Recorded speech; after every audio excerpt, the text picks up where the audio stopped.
అసలు కిరణ్ రాయల్ అనేవాడు ఏం బిజినెస్ చేస్తాడండి? కార్‌లో తిరుగుతున్నాడు. హైఫై లైఫ్, ఐఫోన్‌లు ఇవన్నీ ఏం బిజినెస్ చేస్తున్నాడు కిరణ్ రాయల్?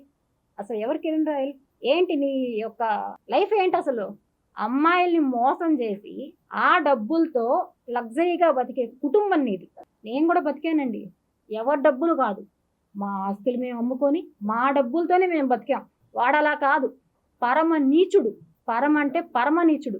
బాగున్నంత సేపు ఆడదాని దగ్గర డబ్బులిచ్చేంత సేపు దేవత. నువ్వు నా దేవత అన్నీ. అదే రివర్స్ అయితే దెయ్యమైపోతుంది. అదే ప్రకారం వాళ్ళ భార్య నంబర్‌ని డెవిల్ అని ఫీడ్ చేసి నాకే ఇచ్చాడు. డెవిల్ నా భార్యని ఇదే ఫీడ్ చేసుకో అని. వాళ్ళ భార్య గురించి కూడా చెప్తున్నాను ఈరోజు. మా కుటుంబ సభ్యులు అందరూ మనస్తాపానికి చెందారు అన్నారు. కుటుంబ సభ్యులు మనస్తాపమా? మీ కుటుంబ సభ్యులకి ఏం కావాలి? డబ్బులు కావాలి. నువ్వు ఇంకొక ఆడదాన్ని తీసుకొనొచ్చి నీ ఇంట్లోనే నీ రూమ్‌లోనే నువ్వుంటావు. నీ భార్య నీకు టీలు, కాఫీలు సప్లై చేస్తుంది. నీ కూతురొచ్చి ఫుడ్ సప్లై చేస్తుంది. అన్నీ చేస్తుంది.